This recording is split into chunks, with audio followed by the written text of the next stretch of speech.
ومن أحسن قولا ممن دعا إلى الله وعمل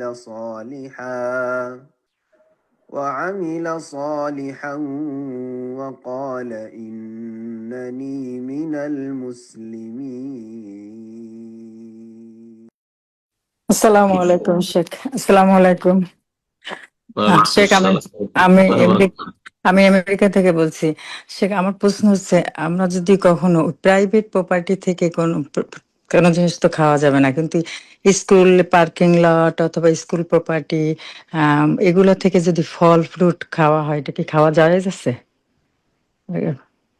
বুঝলাম না প্রশ্ন আপনার, একটু ক্লিয়ার করছি। হ্যাঁ, এটা হচ্ছে, আমরা তো প্রাইভেটের প্রপার্টি থেকে আমরা কারো কাছ থেকে না জিজ্ঞেস করে কিছু খাওয়া যাবে না জানি, কিন্তু স্কুলের পার্কিং লটে অথবা কোনো সরকারি পার্কিং লটে যদি কোনো ফল ফ্রুট হয়, ওই ফল ফ্রুট বা কোনো সবজি খাওয়া যাবে কিনা? জি জি, খুব ভালো প্রশ্ন। বিসমিল্লাহির রহমানির রহিম, আলহামদুলিল্লাহ ওয়াসসালাতু ওয়াসসালামু আলা রাসূলিল্লাহ ওয়া আলা আলিহি ওয়া সাহবিহি আজমাইন ওয়া বা'দ। প্রশ্ন করেছেন যে কারো ব্যক্তি মালিকানাধীন যদি কোনো গাছপালা থাকে বা শাকসবজি থাকে বা ফলমূল থাকে, তো সেখান থেকে তো খাওয়া যাবে না, কারণ সেটি মালিকানাধীন। কিন্তু সরকারি মালিকানাধীন কোনো পার্কিং লটে অথবা অন্য কোনো জায়গায়, যেগুলো সরকারি জায়গায়, সেসব জায়গায় ফলমূলের গাছপালা রয়েছে বা শাকসবজি রয়েছে, সেগুলি কি খাওয়া যাবে যদি সরকারের পক্ষ থেকে কোনো বাধা না থাকে? কারণ এগুলো হয়তো গাছপালাগুলি এমনি শহরকে সাজানোর জন্য লাগানো হয়েছে, কিন্তু আসলে এগুলি সরকার নিয়ে যায়, এগুলি ঝরে পড়ে যায়, নষ্ট হয়ে যায়, ফলমূল নষ্ট হয়ে যায়, অথবা এই শাকগুলো শুকিয়ে যায়। সুতরাং এইরকম যদি সাধারণ অনুমতি, মানে আপনাকে আমাকে অনুমতি নিতে যেতে হবে এমন আবশ্যক নেই, সাধারণভাবে জানা আছে মিউনিসিপ্যালিটি থেকে যে এসব যদি জনগণ পেড়ে খায় অথবা এই শাকসবজি যদি নিয়ে যায়, তাহলে কোনো দোষের বিষয় নাই, নিষিদ্ধ নয়, তাহলে জায়েজ, আর যদি আইনত নিষেধ থাকে তাহলে সেটা জায়েজ হবে। আল্লাহু আ'লাম। জাযাকাল্লাহ খায়রান। এ পর্যায়ে প্রশ্ন করবেন শাইদা দিবা। জি, আপনি প্রশ্ন করুন। আসসালামু আলাইকুম ওয়া রাহমাতুল্লাহি ওয়া বারাকাতুহু। সম্মানিত শাইখ, ওয়ালাইকুম আসসালাম ওয়া রাহমাতুল্লাহি ওয়া বারাকাতুহু। জি, শাইখ, আমিও আমেরিকা থেকে বলতেছি। আল্লাহ আপনাকে নেক হায়াত দান করুক, আপনার ইমান আমলে আরো বরকত দান করুক। শাইখ, আমার কোশ্চেন হচ্ছে, আমরা যে জানি যে আমাদের খাবার আমাদের প্রতিবেশীদের সাথে শেয়ার করা একটা উত্তম কাজ, সওয়াবের কাজ। এখন প্রতিবেশী যদি নন মুসলিম হয়, তার সাথে শেয়ার করাও কি আমি সেই সওয়াবটা পাবো যদি শেয়ার করি? প্রতিবেশী যদি অমুসলিম হয়, তবে কি তাদেরকে খাবার দাবার দিলে স্বভাব পাবো? জি, পাবেন, কিন্তু আপনার মুসলিম ভাই বোন বেশি হক রাখে, একজন মুসলিম ব্যক্তি যদি সে মুসলিম প্লাস সে প্রতিবেশী আর সে আত্মীয়, তাহলে 3 গুণ হক রয়েছে। আর যদি প্রতিবেশী হয় মুসলিম, তাহলে 2 গুণ হক রয়েছে। আর যদি অমুসলিম প্রতিবেশী হয়, তাহলে অনাত্মীয়, সে আত্মীয় না, অনাত্মীয় এবং অমুসলিম, কিন্তু একটি হক তার রয়েছে, সেটা হচ্ছে আপনার প্রতিবেশী, তাহলে 1 গুণ হক রয়েছে। সুতরাং যখন প্রতিবেশীর হক অবশ্যই রয়েছে ইসলামে, অমুসলিম হলেও নবী সাল্লাল্লাহু আলাইহি ওয়াসাল্লাম তাদের সাথে সদাচরণ করেছেন, এবং তারা সদাচরণের বেশি হক রাখে দূরের লোকের তুলনায়। দূরের যারা অমুসলিম রয়েছে, প্রতিবেশী বেশি হক রাখে, তাদেরকে যদি আপনি উপঢৌকন দেন জায়েজ, তাদের অভাব থাকে, অভাব দূর করেন, তো শুধু জায়েজ নয়, বড় সওয়াবের কাজ। সুতরাং সেটা দিতে পারবেন, বারাকাল্লাহু ফিক, কোনো অসুবিধা। তবে যদি অমুসলিম এমন হয় যে সীমা লঙ্ঘনকারী, জালেম, তাকে দিলে তার জুলম অত্যাচার আরো বেড়ে যাবে, তাহলে দেবেন না। কিন্তু এর বিপরীতটা যদি হয় যে জালেম, কিন্তু তাকে কিছু নুন খাওয়াইলে সে গুণ গাইবে, সীমা লঙ্ঘন জুলুম অত্যাচার কমে আসবে, তাহলে দিতে পারবে, তাহলেও দিতে পারবে। বারাকাল্লাহ ফিক। আমিন। প্রশ্ন করবেন রেজা জি, আপনি প্রশ্ন করুন। সালাম আলাইকুম শেখ। ওয়ালাইকুম আসসালাম রহমতুল্লাহ বরকাত। পশ্চিমবঙ্গ উত্তর দিনাজপুর থেকে বলছি। শেখ আমার প্রশ্ন ছিল যে আওয়াজ আসতে আসছে, বোঝা যাচ্ছে না, জোরে শেখ বলো। পশ্চিমবঙ্গ উত্তর উত্তর দিনাজপুর থেকে বলছি শেখ, আওয়াজ আসতেছে? হ্যাঁ ঠিক আছে, বলেন এবার।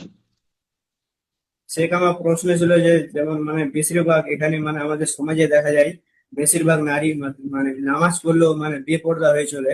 তো আমি যখন আমার রিলেটিভ বা আত্মীয়দের বা প্রতিবেশীদের বাড়ি যাই, তো তারা আমাকে মানে শুধু মাথায় কাপড় দিয়ে মানে খাবার টাবার দিতে আসে। তো এক্ষেত্রে আমার করণীয় কি? আমি আমার চোখগুলোকে নিচে রাখি, যথাসম্ভব চেষ্টা করি যে নিজের দৃষ্টিকে সংযত রাখা। জি। জি, আল্লাহ হেদায়েত দান করুন। যেমন সালাত ফরজ, তেমনি হেজাব পর্দা করাও ফরজ। মাথার হেজাব সবার কাছে ফরজ, চেহারা হেজাব অধিকাংশ ওলামাদের কাছে ফরজ। তো অনেক মহিলারা আছে যারা 5 ওয়াক্ত সালাত হয়তো পড়েন কিন্তু চেহারার পর্দা করেন না, অথবা যতটা পর্দা করা উচিত ততটা করেন না। তারা আমাদের সামনে চলে আসে। আমাদের করণীয় কি? আপনাদের করণীয় আল্লাহ সূরা নূরে বর্ণনা করেছেন, পুরুষকে বলেছেন আর নারীকে বলেছেন। কুল্লিল মুমিনিনা ইয়াগুযু মিন আবসারিহিম, মুমিন পুরুষদেরকে বলো তারা দৃষ্টি নিচে রাখবে। ওয়া কুল্লিল মুমিনাতি ইয়াগুযুনা মিন আবসারিহিন্না, এবং মুমিন নারীদেরকে বলো তারাও দৃষ্টি নামিয়ে রাখবে, কেউ কারো দিকে চোখে চোখে তাকাবে না। আপনার সামনে বুঝতে পারছেন, টের পাচ্ছেন যে বেগানা মহিলা চলে আসছে চেহারা খুললে, অনেক সময় তো সালামও দিচ্ছে বা সামনে আসছে কথা বলছে, আত্মীয় প্রতিবেশী, আপনি তার দিকে তাকিয়ে কথা বলবেন না, তার দিকে তাকিয়ে কথা বলবেন না। না, তাই নিচের দিকে তাকিয়ে কথা বলবেন জরুরি কথা থাকে। আর তার সাথে ভালো কাজের উপদেশ দেবেন, অন্যায় কাজে বাধা দেবেন। যেটি ফরজে কিফায়া, সেটা হচ্ছে যে আপনারা পর্দা করেন, আপনারা পর্দা করেন, বেগানা পুরুষদের সামনে এইভাবে আসতে হয় না, এই কথাটি বলা আপনার দাওয়ার কাজ, অনেক সওয়াবের কাজ হবে।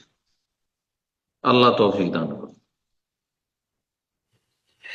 আমিন। এ পর্যায়ে প্রশ্ন করবেন আব্দুর রউফ জি, আপনি প্রশ্ন করুন। আসসালামু আলাইকুম রহমতুল্লাহ।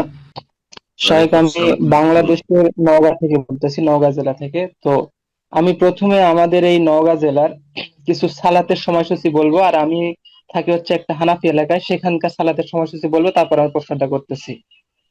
তো ফজরের আমি একটা গুগল থেকে নিয়েছি। ফজরের সালাতের সময় হয় 3টা 52 মিনিটে, এখানে জামাত শুরু হয় 4টা 45 মিনিটে।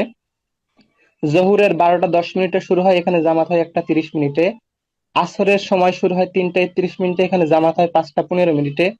মাগরিবের 6টা 58 মিনিটে, আর এখানে জামাত হয় 7টা 9 মিনিটে। এশার 8টা 26 মিনিটে শুরু, আর জামাত শুরু হয় 9টায়। তো এখন আমার প্রশ্ন হচ্ছে যে আবু যর রাদিয়াল্লাহু আনহু বলেন, রাসূল সাল্লাল্লাহু আলাইহি সাল্লাম আমাকে বললেন যে, হে আবু যর, তোমার আপনার কি প্রশ্ন অবস্থা হবে যখন তোমাদের নির্ধারিত সময় থেকে বিলম্বিত করবে? আমি বললাম, হে আল্লাহর রাসূল, তখন আপনি আমাকে কি নির্দেশ দেন?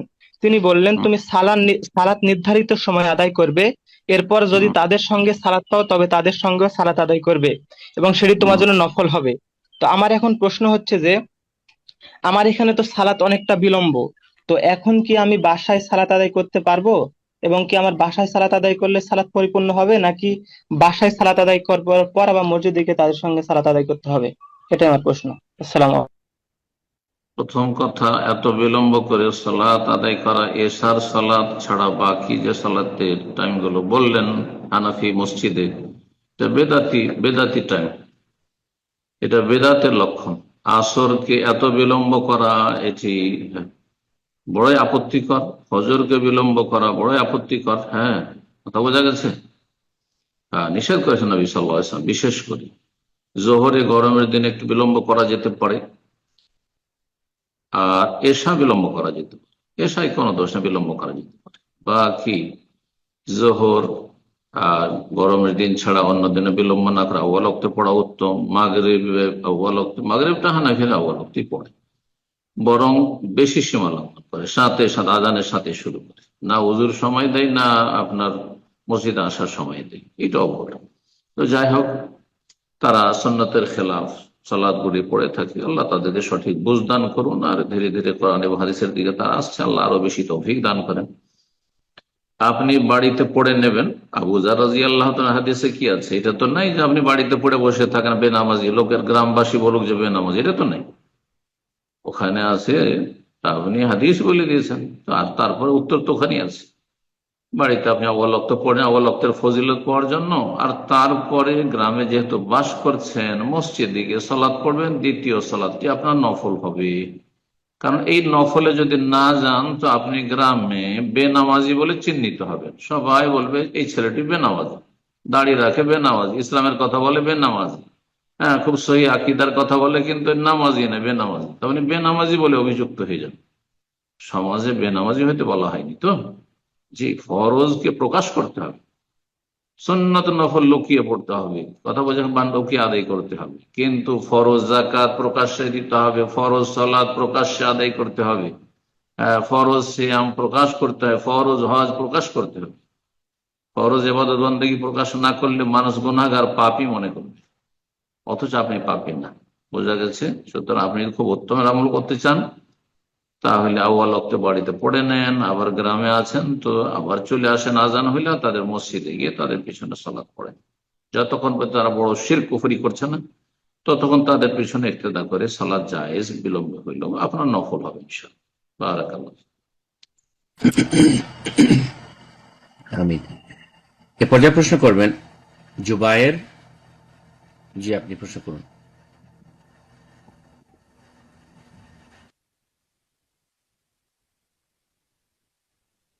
আসসালামু আলাইকুম রহমতুল্লাহ।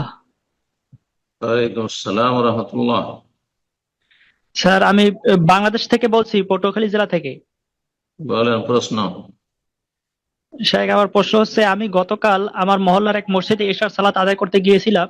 সেখানে ইমাম সাহেব এশার 4 রাকাত ফরজ সালাত আদায়ের হুম, সময় 3 রাকাত পরে সালাম ফিরিয়ে ফেলেন এবং মুসল্লিরা তারপর তাকে বলেন যে সালাত 3 রাকাত হয়েছে। এরপর ইমাম সাহেব পুনরায় আবার এশার 4 রাকাত সালাত আদায় করেন। এখন শাইখ, এমত অবস্থায় আমি সালাফি মান্হাজ অনুযায়ী কি করতে হবে সেই মাসলা না জানার কারণে তার সাথে পুনরায় 4 রাকাত ফরজ সালাত আদায় করি। এখন শাইখ, আমার প্রশ্ন হচ্ছে যে আমার এশার 4 রাকাত ফরজ সালাত আদায় হয়েছে কি, আর যদি না হয় তাহলে আমার করণীয় কি? জাযাকাল্লাহু খাইরান। পুনরায় যে 4 রাকাত পড়েছেন মানে নতুন নতুন করে আবার তাকবীর তাহরিমা দিয়ে, তাই না?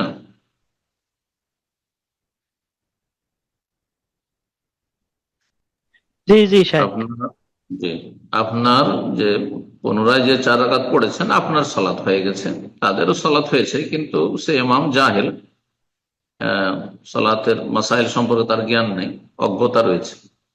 তার জন্য সুন্নতি তরিকায় যথেষ্ট ছিল যে সে যেহেতু মসজিদে অবস্থান করছে, মসজিদ থেকে অনেক দূরে চলে যায়নি, অনেক সময় হয়ে যায়নি, সুতরাং আগের 3 রাকাতের ওপর বুনিয়াদ রেখে 1 রাকাত পড়ে নিত বা পড়িয়ে দিত, আর তারপরে সহজ সিজদা করে নিত। সহজ সিজদা সুন্নতি তরিকায় সালামের পূর্বে করত অথবা সালামের পরে করত, কিন্তু ওই 2 সালামের মাঝখানে যে সহজ সিজদা ওটাও বেদাতি তরিকা হানাফি ভাইদের, সেটাও তাদের পরিত্যাগ করা ফরজ। আর এইভাবে আগের 3 রাকাতকে একেবারে বাতিল করে দিয়ে নতুন করে আবার তাকবীরে তাহরিমা বা ইকামত দিয়ে আবার নামাজ পড়ানো, সেটাও ভুল তরিকা, কিন্তু নামাজ হয়ে যাবে। নামাজ হয়ে যাবে, সেই ব্যক্তি ভুল করেছে, তার জন্য গুনাহগার হবে। তার দিন সম্পর্কে জ্ঞান অর্জন করা উচিত, তারপরে ইমামতি করা উচিত। আল্লাহ হেদায়েত দান করুন। আমিন। প্রশ্ন করবেন জুবায়ের ইবন মুহাম্মদ। আপনি প্রশ্ন করুন। আসসালামু আলাইকুম শাইখ, আমি জুবায়ের আহমেদ বরিশাল থেকে। জি বলেন। শাইখ, আপনার একটা বক্তব্যে বলছিলেন যে 30 বছর পর্যন্ত আপনি শুধু জ্ঞানই অর্জন করছেন, কিন্তু আমাদের বাংলাদেশের প্রেক্ষাপটে দেখা যায় যে 21-22 বছরেই মানে আমাদের পরিবার বা আত্মীয় স্বজন থেকে চাকরির বা ইনকামের জন্য তাগিদ দেওয়া হয়। তো হুম আমরা হুম যারা এই দিনই ইলম অর্জন করতে যাই, দেখা যায় 19-20 বয়সে আমরা হয়তো সঠিক আহ, আহ, পথে আসছি, তখন আমরা আরো বেশি জানতে চাই, কিন্তু আমাদের জন্য তো এটা সম্ভব হয় না যে দিনই ইলম অর্জন করব। তো আমার প্রশ্ন না ঠিক শাইখ, আমার আসলে আপনার কাছে একটা পরামর্শ চাইতেছি যে এই প্রাতিষ্ঠানিক লেখাপড়ার পাশাপাশি এই দিনই ইলম অর্জন, আর তারপরে এই যে আত্মীয় স্বজন বা পরিবারকে খুশি রাখার জন্য যে চাকরির জন্য যে খোঁজা, এটা একসাথে কিভাবে করা যায়? আর ইলম, আর আমরা কিভাবে ইলম অর্জন করতে পারি ছাত্র জীবনে, বিশেষ করে আমাদের যুবকদের জন্য? জাযাকাল্লাহু আল্লাহ তো খাইরান। নবী সাল্লাল্লাহু আলাইহি ওয়াসাল্লামের একটি হাদিস, খুব প্রসিদ্ধ হাদিস, সাদ্দিদু ওয়া কারিবু, তোমরা মধ্যম পন্থা অবলম্বন করো, আর যেটা তোমার জন্য বেশি উপকারী সেটার কাছাকাছি হওয়ার চেষ্টা করো। হ্যাঁ, ওয়ালান তাবলুগু, কখনো পুরোপুরি আপনি টার্গেটে পৌঁছিতে পারবেন না। টার্গেট পুরা করে দিবেন, একবারে পূর্ণতা লাভ করে নেবেন, এটা হবে না, কারো জীবনে হয়নি। আমাদেরকেও বাধাগ্রস্ত হইতে হয়েছে, শিক্ষা বন্ধ করে বাবা মায়ের সহযোগিতা করতে হয়েছে, রোজগার করতে হয়েছে, তার সাথে আবার শিক্ষা চালাতে হয়েছে, করতে হয়েছে। তো এই যে বললাম যে সাদ্দিদু ওয়া কারিবু, নবী সাল্লাল্লাহু আলাইহি ওয়াসাল্লামের হাদিস, মধ্যম পন্থা অবলম্বন করুন আর সবকে কম্বাইন করে চলার চেষ্টা করুন। বাবা মাকে সন্তুষ্ট রাখতে হবে, তাদের অভাব রয়েছে, পরিবারে প্রয়োজন রয়েছে টাকা পয়সার, তাদেরও দিকে খেয়াল রাখতে হবে, এবং নিজের বয়স হচ্ছে তো বিয়ে শাদীর, সেটারও খেয়াল রাখতে হবে।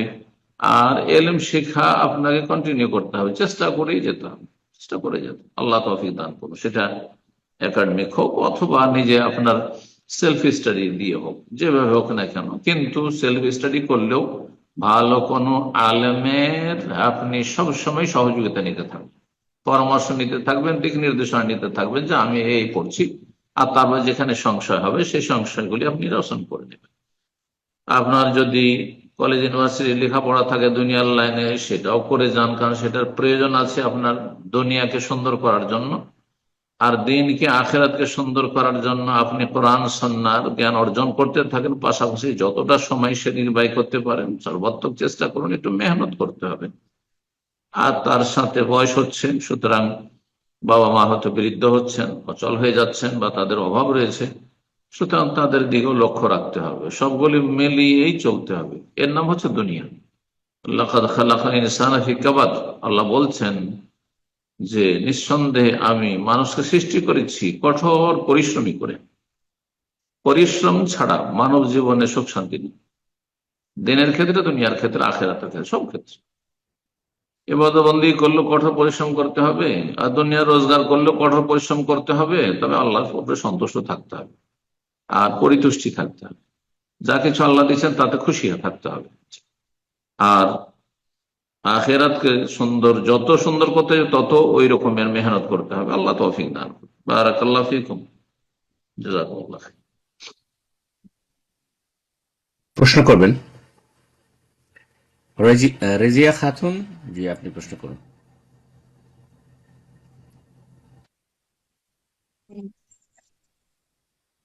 আসসালামু আলাইকুম ওয়া রাহমাতুল্লাহি ওয়া বারাকাতুহু। ওয়ালাইকুম আসসালাম ওয়া রাহমাতুল্লাহ। জি আমি বলেন, হুগলি জেলার আরামবাগ থেকে বলছি।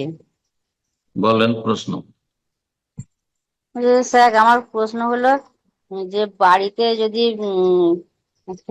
কোনো পুরুষ মানুষ ভিক্ষা করতে আসে, আর সেই মুহূর্তে বাড়িতে যদি কোনো কেউ না থাকে, যদি মেয়ে মানুষ একা থাকে, তাহলে কি তাকে ভিক্ষা দেওয়া যাবে, দিতে দেওয়া যাবে না, তাকে ফিরে দেওয়া যাবে, দিলে কোনো গুনাহ হবে?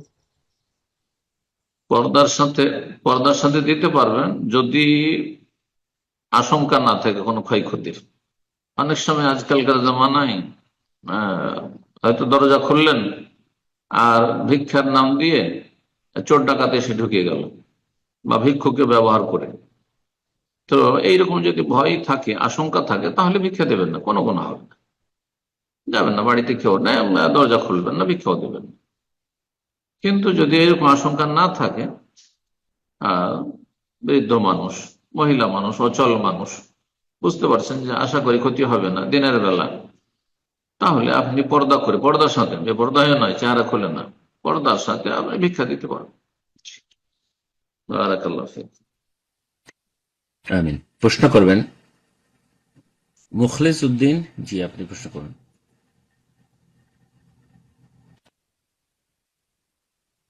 মুখলেস উদ্দিন, জি প্রশ্ন করুন। আসসালামু আলাইকুম ওয়া রাহমাতুল্লাহি ওয়া বারাকাতুহু। ওয়ালাইকুম আসসালাম রহমতুল্লাহ বরকাত। জি, জি ওস্তাদ, আমি দাম্মাম তাইবা থেকে বলছি। বলেন প্রশ্ন। আমার প্রশ্ন হলো, গত 16 তারিখে আমার আম্মা মারা গেছেন, আমার আম্মার জন্য দোয়া করবেন।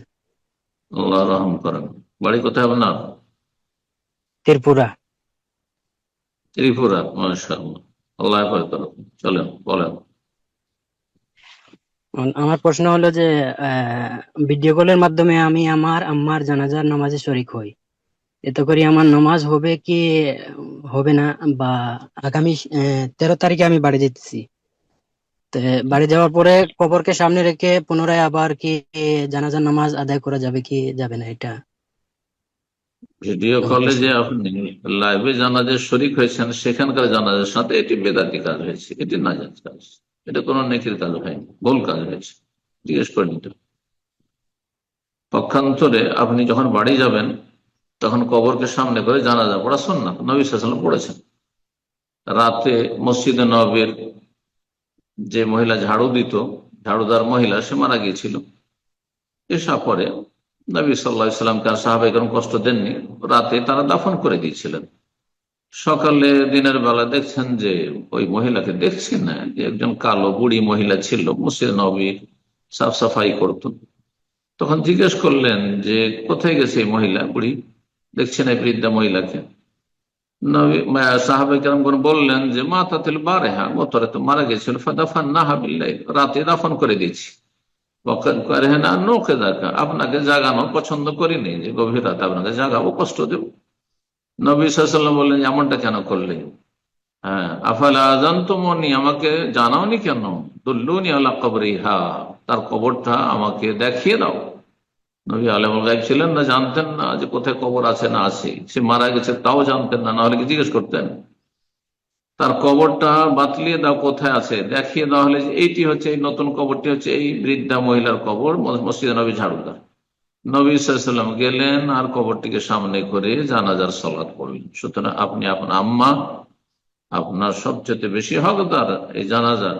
আর জানাজা হচ্ছে তার জন্য দোয়া করা, সুন্দরভাবে দোয়া করা সুন্নতি তরিকায়। সুতরাং দেশে গিয়ে যদিও বিলম্ব হয়ে যায় না কেন, এমন কোনো শর্ত নেই যে 1 মাসের মধ্যে হইতে হবে, 2 মাসে হইতে হবে, 3 মাসে হইতে হবে, এমন কোনো শর্ত নেই।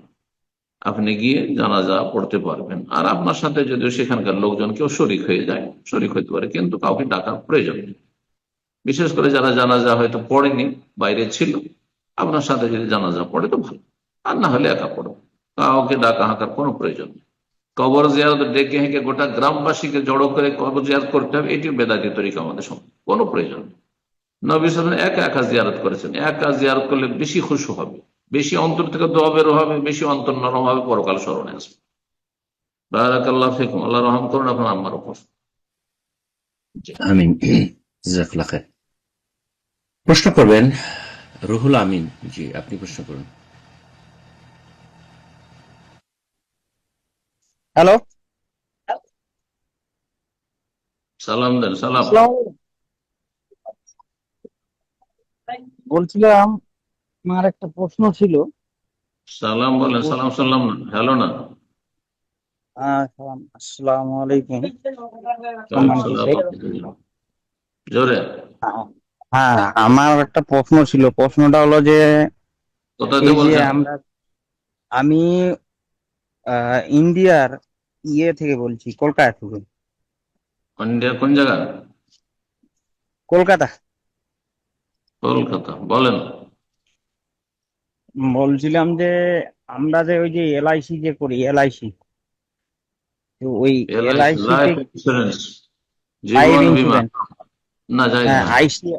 হ্যাঁ হ্যাঁ, জীবন বীমা, আইসিআইসি জায়েজ না। পোটেনশিয়াল লাইফ ইন্স্যুরেন্স, যে ওখানে টাকা রাখে, যে আমরা যে টাকাটা 10 বছর 15 বছর পরে যে ডবল টাকা পাই, তো ওটা কি জায়েজ? না জায়েজ না, বললাম যে জায়েজ না, হারাম। এলআইসি জুয়া, জায়েজ নয়। আর 10 বছর টাকা জমা রাখেন, তারপর ডবল দিবে, এটা হচ্ছে সুদ। সুদ হারাম, ধ্বংসাত্মক গুনাহ। জি। প্রশ্ন করবেন রাজু এস কে। জি, আপনি প্রশ্ন করুন। আসসালামু আলাইকুম ওয়া রাহমাতুল্লাহি ওয়া বারাকাতুহু। ওয়ালাইকুম আসসালাম রহমতুল্লাহ বরকাত। জি। আমার প্রথম একটা বিষয় হচ্ছে যে নাম্বারে গ্রুপ ছিল আপনাদের, কে তো বলছেন? গ্রুপটা ডিলিট হয়ে গেছে। কোথা থেকে? যে আমি মুর্শিদাবাদ লালগোলা থেকে বলছি। প্রশ্ন বলো। যে একটু গ্রুপটা ছিল আপনাদের এই মিনার, আহ, তো গ্রুপটা এখন নাম্বারটা ডিলিট হয়ে গেছে, তো আহ, বলছিলাম যে নাম্বারটা একটু যদি অ্যাড করে দিলেন ভালো হতো। আর আর আমার প্রশ্ন হচ্ছে যে আমার মা আজ 5-6 বছর আগে মারা গেছে।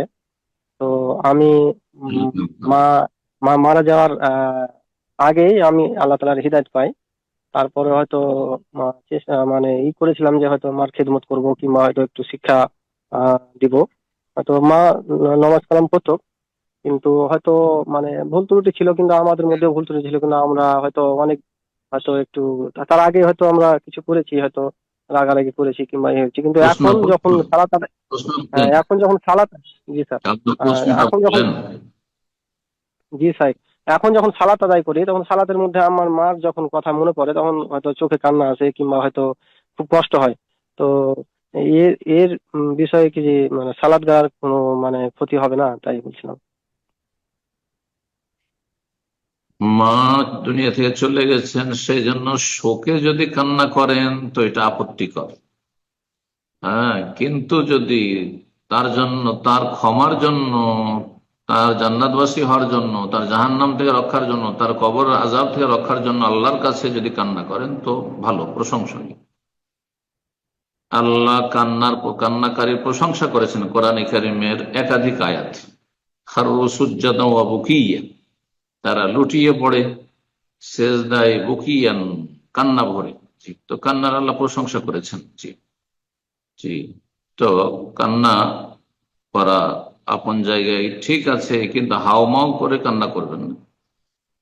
আর কান্না দুনিয়ার জন্য করবেন না। আমি খেতে পাচ্ছি না, বা আমার ঋণ কর্জা রয়েছে, আমার চিন্তা রয়েছে, বালা মুসিবত, সেই জন্য কান্না করছি, এটা আপত্তিকর।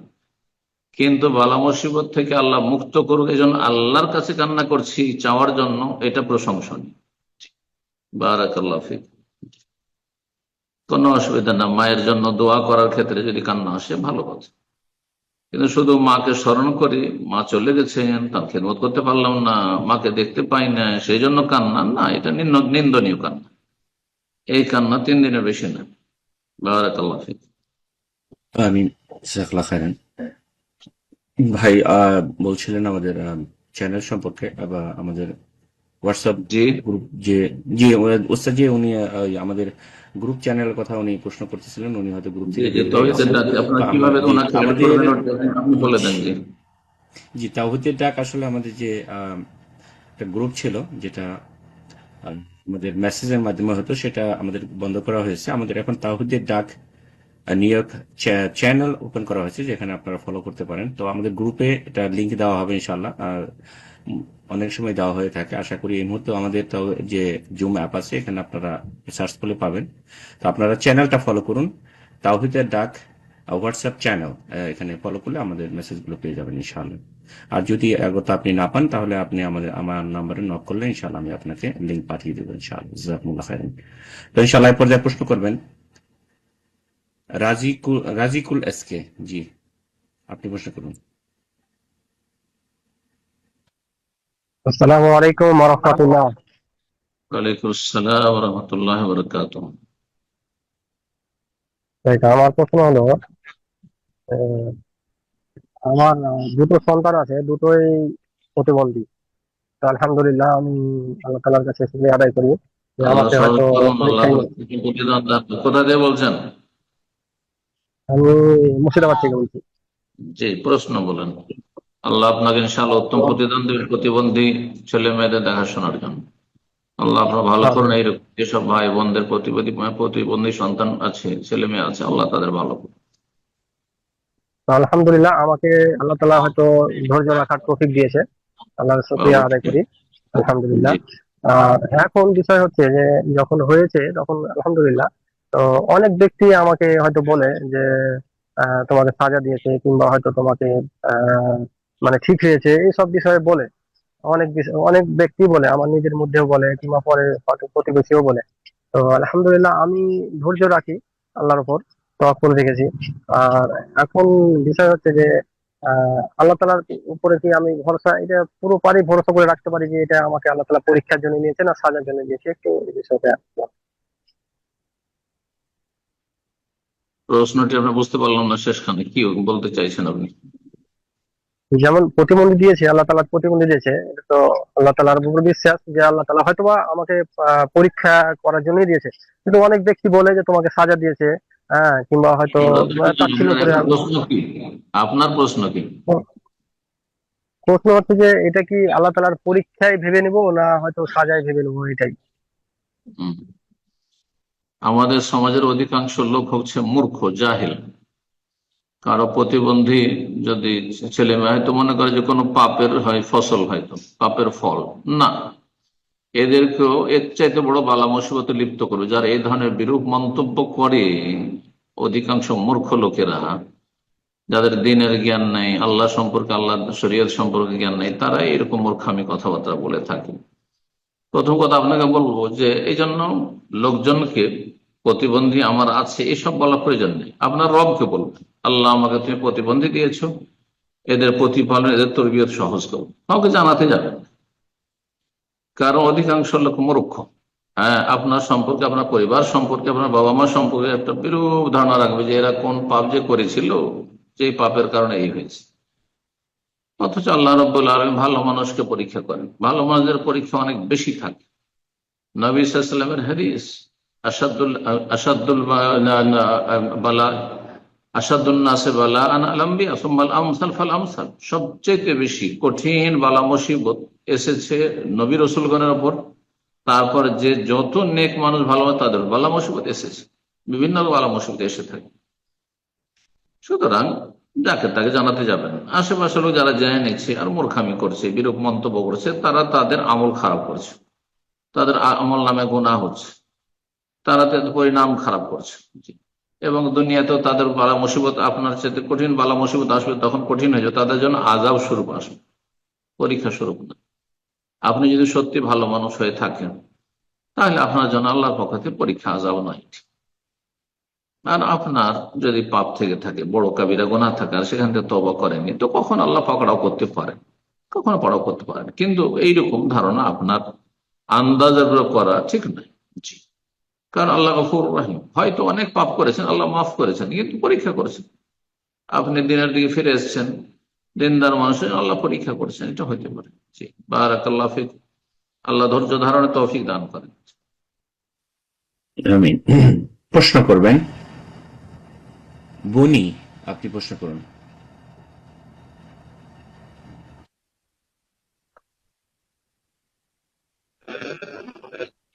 আসসালামু আলাইকুম ওয়া রাহমাতুল্লাহি ওয়া বারাকাতুহু। ওয়ালাইকুম আসসালাম ওয়া রাহমাতুল্লাহ, কিন্তু শোনা যাচ্ছে না। বোন, আপনার মাইক্রোফোনটা চেক করে নিন, আপনার মাইক্রোফোন অস্পষ্ট এই মুহূর্তে। আপনি এখন একটু শোনা যায়? জি জি, এখন শোনা যাচ্ছে। বলেন, প্রশ্ন বলেন, কোথা থেকে বলছেন?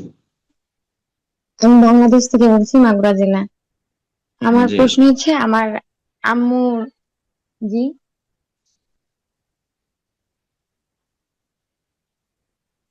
আবার আমার শোনা প্রশ্ন যাচ্ছে। হচ্ছে, হ্যাঁ, ঠিক আছে, বলেন। আমার আম্মুর হচ্ছে অজু থাকে না। এখন উনি ওই অজু করলেই ভেঙে যায়, অজু মানে নামাজের মধ্যে অনেকবার ভেঙে যায়। এখন পাশে একটা মাটির ওই তায়াম্মুম করার জন্য রাখে, অজু ভেঙে গেলে ওইটা দিয়ে হচ্ছে আবার তায়াম্মুম করে। কে এটা কি আপনার জায়েজ নাকি অজু করা লাগবে না? আম্মা? জি, কে সেটা? আমি শুনতে পাচ্ছি না আমিও। জি ওস্তাদ জি, ওনার আম্মুর কথা বলছেন। ওনার আম্মু, ওনার অজু যেই ভেঙে কেউ যায় হোক না কেন, প্রতিনিয়ত। হুকুম জি একই। জি, যাই হোক, যার ওযু থাকে না, সে প্রতি ওয়াক্ত শুরু হওয়ার পরে যখন ওয়াক্ত প্রবেশ করবে তখন ওযু করে নেবে, আর তারপরে ওযু থাকার না থাক, আর পাশে মাটি রাখবে, আর নামাজের ভিতরে তেমন করতে থাকবে না। এটা বিদআতি কাজ, হবে কোনো প্রয়োজন নেই, কোনো প্রয়োজন নেই। কথা বুঝলেন? কিন্তু ওয়াক্ত শুরু হওয়ার আগে ওযু করবেন না। এক ওযু দিয়ে দুই ওয়াক্তের একাধিক ওয়াক্তের নামাজ পড়বে না। জোহরের ওয়াক্ত যেমন আজান হয়ে গেছে, শুরু হয়ে গেছে, তারপরে ওযু করবে, চট করে নামাজটা শুরু করে দিবে। নামাজ শুরু করার পরে ওযু চলে যাক, কোনো অসুবিধা নেই। বারাকাল্লাহু ফিক। প্রশ্ন করবেন এসাহাক মিয়া। জি, আপনি প্রশ্ন করুন।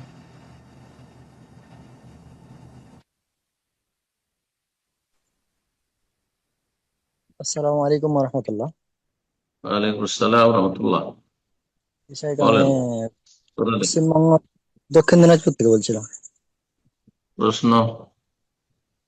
জি শেখ, বলছিলাম যে যারা আলেম ওলামা ইন্স্যুরেন্স বিষয়ে যে আপনি বললেন একটু আগে, তো যারা ইন্স্যুরেন্সে কাজ করে তারা এভাবে একটা যুক্তি দেয় যে ধরেন আমরা একটা গাছ লাগালাম, ছোট গাছটা আমরা 100 টাকা দিয়ে কিনলাম, এবার হুম, সেই গাছটা লাগানোর পর 10 বছর পর সেই গাছটা থেকে আমরা 10,000 বা তার থেকে বেশি টাকা উপার্জন হয়। ঠিক হুম। ওইরূপ ভাবে আমরা আমরা যখন ইন্স্যুরেন্সে টাকা জমা করি, তো তারা আমার টাকাটাকে কোনো কাজে ব্যবহার করে, আর সেই টাকাটা মানে 10 বছর বা 20 বছর পর সে যে মানে লভ্যাংশটা হয় সেটাই আমাদেরকে ফেরত দেয়। এভাবে তারা একটা যুক্তি দিতে চায়, তো এটা কিভাবে হবে? ইবলিসও যুক্তি দিয়েছিল, আউয়ালু মান কাসা ইবলিস। ইবলিসও যুক্তি দিয়েছিল যে আমি আগুনের তৈরি, আগুন উপরে যায়, আগুন জ্বলে উঠলে, আর মাটির তৈরি আদম, আদম মাটি ঢিলা ছড়লে নিচে যায়, তা আমি শ্রেষ্ঠ, আমি কেন ওকে সেজদা করবো? ইবলিস তো অভিশপ্ত হয়েছে না। কোরআন এবং হাদিসের বিরুদ্ধে যুক্তি চলে না। জি, ব্যবসা তাকে বলা হয় যাতে লাভ লস দুটোরই সম্ভাবনা রয়েছে, এটি ব্যবসা নয়। ইন্স্যুরেন্স হচ্ছে জুয়ার মতো, ইন্স্যুরেন্স হচ্ছে সেম জুয়া। জুয়াতে কি হয়, বহু লোক অংশ নিল, কেউ হয়তো লক্ষ লক্ষ টাকা, হ্যাঁ, তার দুর্ঘটনা হয়ে গেল, লক্ষ লক্ষ টাকা পেয়ে গেল। আর কেউ 10 বছর ধরে ইন্স্যুরেন্স পলিসি চালিয়ে যাচ্ছে, কিছুই পাচ্ছে না। এটার নামই তো জুয়া। এটা জুয়া না? ইন্নামাল খামরু, আল্লাহ বলছেন, ওয়াল মাইসিরু ওয়াল আজলামু ওয়াল আনসাবু রিজসুম মিন আমালিশ শাইতান। মদ, জুয়া এবং প্রতিমা পূজা, মূর্তি পূজা, আর আল আজলাম, এই ভাগ্য নির্ণয় করা, তীর দিয়ে, হ্যাঁ, লটারি করে ভাগ্য নির্ণয় করা, এগুলি হচ্ছে রেজিস্ট্রেশন, এগুলো না পাক, অপবিত্র, শিরকের সাথে তুলনা আল্লাহ করেছেন, এই কবিরা গুনাহ। আল্লাহ হেদায়েত দান করুন। ইন্স্যুরেন্স যায় না, একমাত্র নিরুপায় হলে স্বাস্থ্য, হেলথ ইন্স্যুরেন্স কোম্পানি বাধ্য করছে, গাড়ি ইন্স্যুরেন্স সরকার বাধ্য করেছে, না হলে গাড়ি দেবেন না। কিন্তু আপনি নিজের বাড়ি তৈরি করেছেন, হ্যাঁ, বাড়ি হাউস ইন্স্যুরেন্স করবেন না, এটা আপনার স্বেচ্ছায় করেছেন, যায় না, স্বেচ্ছায় মোটেই যায় না। লাইফ ইন্স্যুরেন্স মোটেই চাইছে, এইরকম সুদী ব্যাংকের সাথে লেনদেন, ফিক্সড ডিপোজিট চাইছে না, সুদ হারাম। বারাকাল্লাহু ফিক। আমিন। প্রশ্ন করবেন হালিমা হুসেইন আরিয়ান। জি, আপনি প্রশ্ন করুন।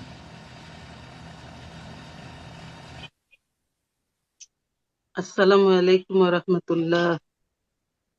ওয়ালাইকুম আসসালাম ওয়া রাহমাতুল্লাহি ওয়া আসসালাম, বারাকাতুহু। জি, আমি বাংলাদেশ থেকে বলছি। আমার প্রশ্নটা হচ্ছে,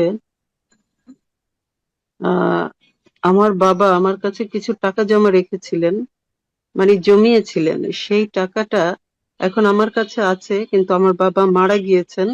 এখন ওই টাকাটা নিয়ম অনুযায়ী, ধর্মীয় নিয়ম অনুযায়ী হচ্ছে যে আমাদের ভাই বোনদের মধ্যে ভাগ করে নেয়া। কিন্তু আমি এটা চাচ্ছিলাম যে, যেহেতু আমরা ভাই বোনরা সবাই ওয়েল এস্টাবলিশড, তো এই টাকাটা দিয়ে আমি আমার বাবার জন্য মসজিদ তৈরি করে দিতে চাচ্ছিলাম। এবং এই টাকাটা আমার কাছে যখন উনি জমান, তখন আমার মাকেও উনি জানান নাই, কাউকেই জানান নাই, যার জন্য আমিও এখনো পর্যন্ত কাউকে জানাই নাই। যেহেতু আমি একটা ভালো কাজ করতে চাচ্ছি, আমার বাবার জন্য একটা মসজিদ তৈরি করতে চাচ্ছি, তো এটা কি জায়েজ হবে কিনা, নাকি এই টাকাটা এই ভাই বোনদের মধ্যে ভাগ করে নিতেই হবে?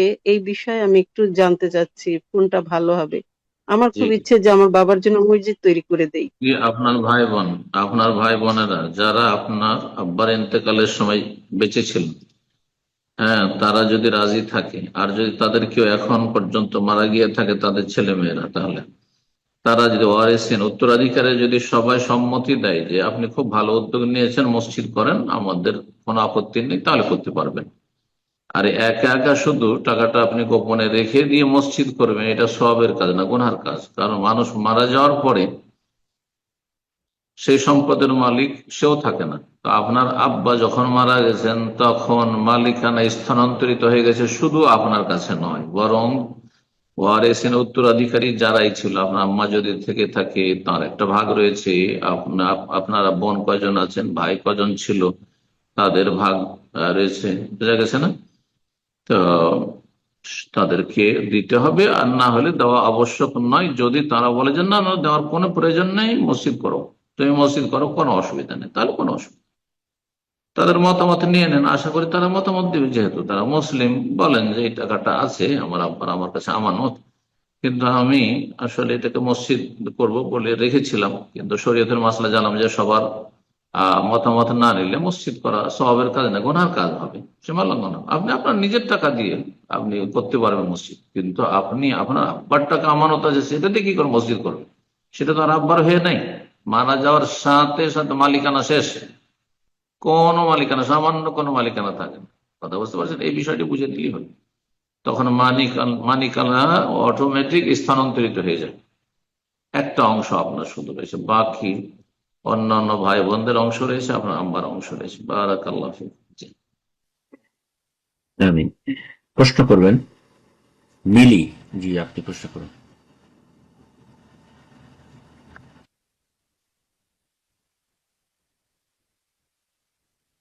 মিলি, আপনার ডিভাইসটা আনমিউট করে নিন, প্রশ্ন করুন।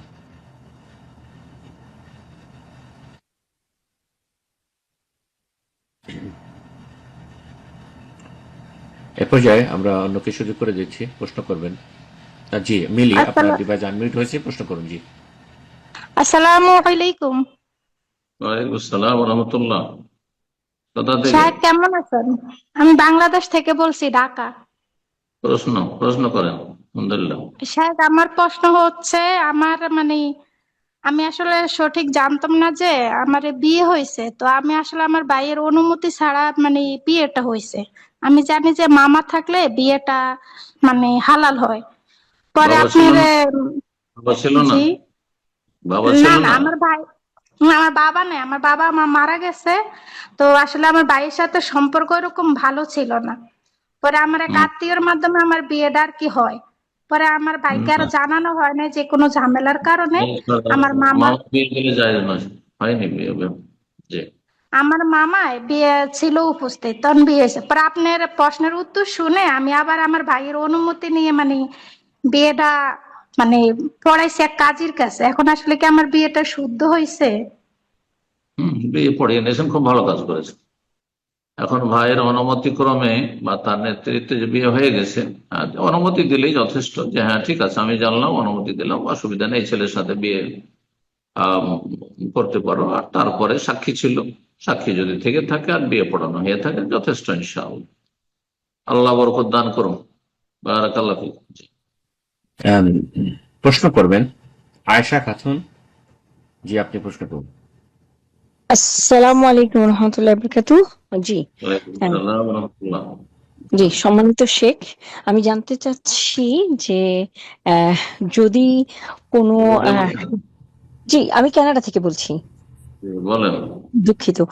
আমি যদি কোনো রিলেটিভ গরিব থাকে এবং তার চিকিৎসা করা হয়, সে খুব গুরুতর কঠিন অসুখে, যদি কোনো রিলেটিভ গরিব থাকে, তার কঠিন অসুখে ভুগতে থাকে এবং তাকে যদি তার জাকাতের পয়সা বা কিছু দিয়ে চিকিৎসা করা হয়, তার দায়িত্ব নেওয়া হয়, তাহলে তার হাতে যদি পয়সাটা চলে যায় পুরা একসাথে, তাহলে সে শেষ করে ফেলে, আবার চায়।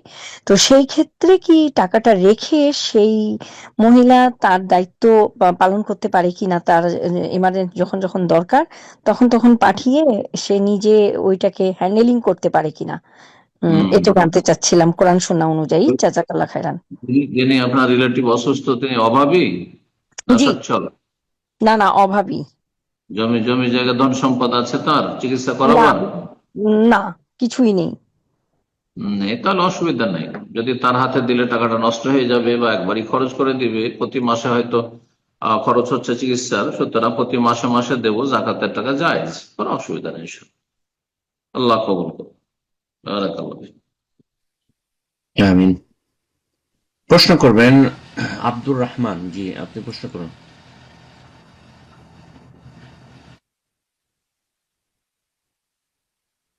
আব্দুর রহমান, আপনার ডিভাইসটা আনমিউট করে নিন, প্রশ্ন করুন।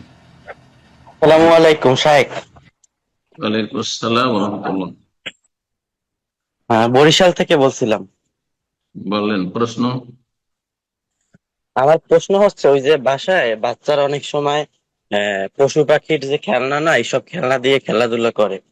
আর আমি যেটুকু জানি যে এই ঘরে ছবি মূর্তি থাকে সেই ঘরে নাকি ফেরেশতা আসে না। এটা কি সেটার সাথে যুক্ত?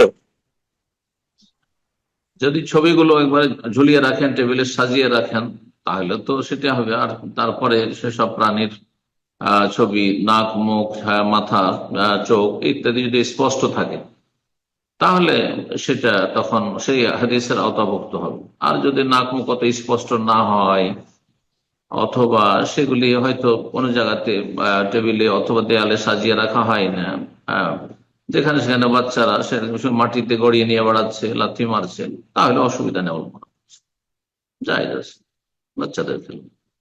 আল্লাহ তাআলা। প্রশ্ন করবেন নূরজাহান বেগম। জি, আপনি প্রশ্ন করুন।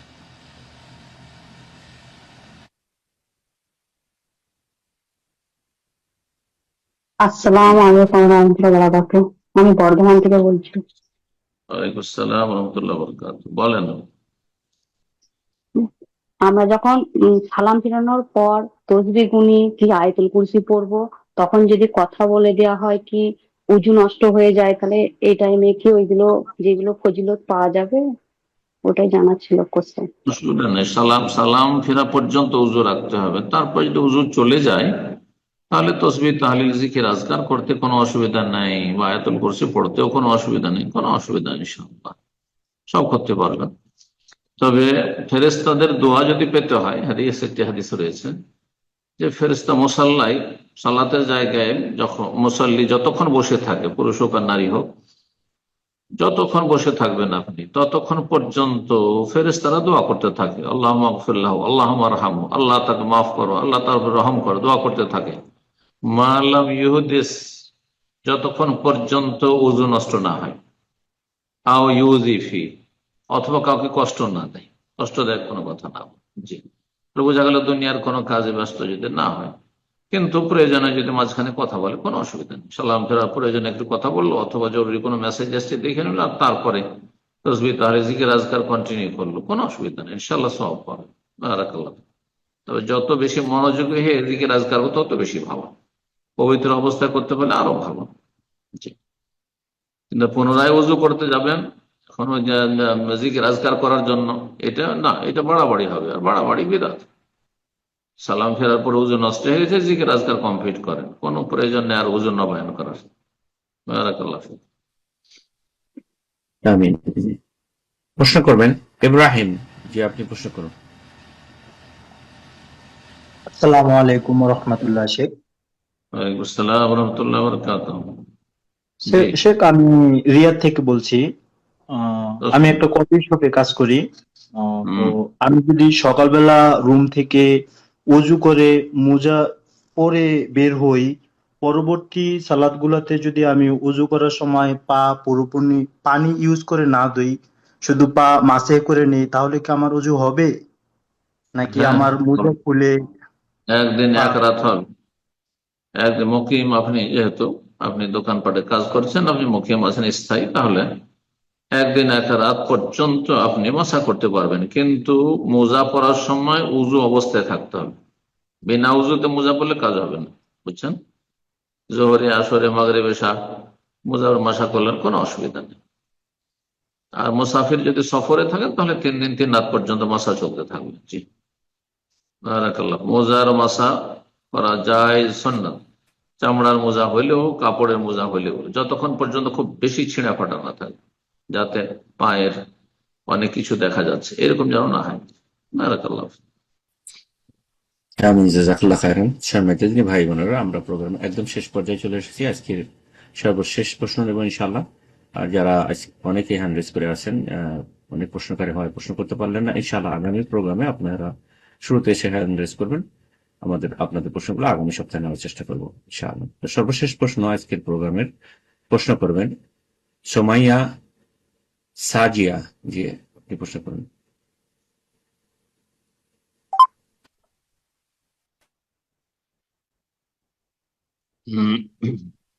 জি, আপনি আবার ডিভাইসটা মিউট করে ফেলেছেন। জি, আনমিউট করে নিন, প্রশ্ন করুন।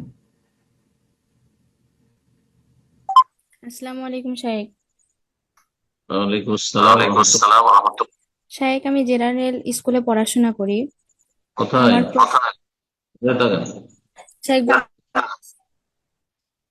বিভাগ থেকে বলছি। জি, প্রশ্ন বলেন জোরে। শাহেক, আমার সহশিক্ষা কি জায়েজ? আর ফিতনায় পড়ার আশঙ্কা থাকলে কি সেই পরিবেশে যাওয়া যাবে? চেতনার আশঙ্কা থাকলে তো মোটেই যাওয়া যাবে না, সেটা তো নিজেই বুঝতে হবে। হ্যাঁ, ওয়ালা তাকরাবুল ফাওয়াহিশা মা যাহারা মিনহা মা বাতান। আল্লাহ বলে অশ্লীলতার ধারে কাছে যেও না, প্রকাশ্যে হোক আর গোপনে হোক। যেখানে অশ্লীলতা ছড়াচ্ছে ছেলে মেয়ে যুবক যুবতীরা, হ্যাঁ, পাশে এক ছেলে এক মেয়ের সাথে প্রেম করছে, এইরকম দূষিত পরিবেশে, খারাপ পরিবেশে শিক্ষা জায়েজ নয়, মোটেই জায়েজ নয়। কিন্তু কেউ পর্দার সাথে থেকে, ঢিলাঢালা পোশাকে দেখে, শালীনতার সাথে থেকে যদি দেখে যায় না কোনো অসুবিধা নেই, সেখানে মেয়েদের সংখ্যা বেশি রয়েছে, হয়তো পুরুষ শিক্ষক হয়তো আছে খুব বেশি, চেহারা ঢেকে লেখাপড়া করছে, তাহলে ঠিক আছে। আর ছেলে মেয়েরা একাকার হয়ে বসে আছে, একই হলে বসে আছে, আর সেখানে ক্লাস নিচ্ছে, ক্লাস করছে, এগুলো জায়েজ নয়, সহশিক্ষা জায়েজ নয়। আল্লাহ হেফাজত করুক। কোন জোরে নাই শিক্ষা, দিনী শিক্ষা অর্জন করুক, দুনিয়া সামান্য দিনের। জি, জাযাকাল্লাহ খায়রান উস্তাদ জি। দোয়া করে আজকের মতো এখানে শেষ করলাম ইনশাআল্লাহ। আজকে দীর্ঘ সময় ধরে আমাদের সাথে থাকেন, আল্লাহ তাদেরকে জাযায়ে খায়র দান করেন, দিন দুনিয়ার আল্লাহ ভালো করেন, বালা মুসিবত থেকে, আল্লাহ পেরেশানি থেকে, অশান্তি থেকে আল্লাহ রাব্বুল আলামিন যেন মুক্তি দান করেন বা বাঁচিয়ে রাখেন। জালেমের জুলুম থেকে আল্লাহ হেফাজত করেন মুসলিম ভাই বোনদের, মাজলুমদেরকে আল্লাহ সাহায্য করেন, জালেমদেরকে আল্লাহ ধ্বংস করেন। আল্লাহ রাব্বুল আলামিনের কাছে দোয়া করি, আল্লাহ রাব্বুল আলামিন আমাদের ঈমান আমলের হেফাজতের তৌফিক দান করেন, জান মালের হেফাজত করেন রব্বুল আলামিন। আল্লাহ রাব্বুল আলামিন আমাদের জান্নাতুল ফিরদৌসের পথে রাখেন, জাহান্নামের আযাব থেকে রক্ষা করেন। রব্বানা আতিনা ফিদ দুনিয়া হাসানা ওয়া ফিল আখিরাতি হাসানা ওয়া কিনা আযাবান নার। রব্বানা হাব লানা মিন আজওয়াজিনা ওয়া যুররিয়্যাতিনা কুররাতা আ'য়ুন ওয়াজআলনা লিল মুত্তাকিনা ইমামা। ওয়া সাল্লাল্লাহু ওয়া সাল্লামা আলা নাবিয়িনা মুহাম্মদ ওয়া আলা আলিহি ওয়া সাহবিহি আজমাইন।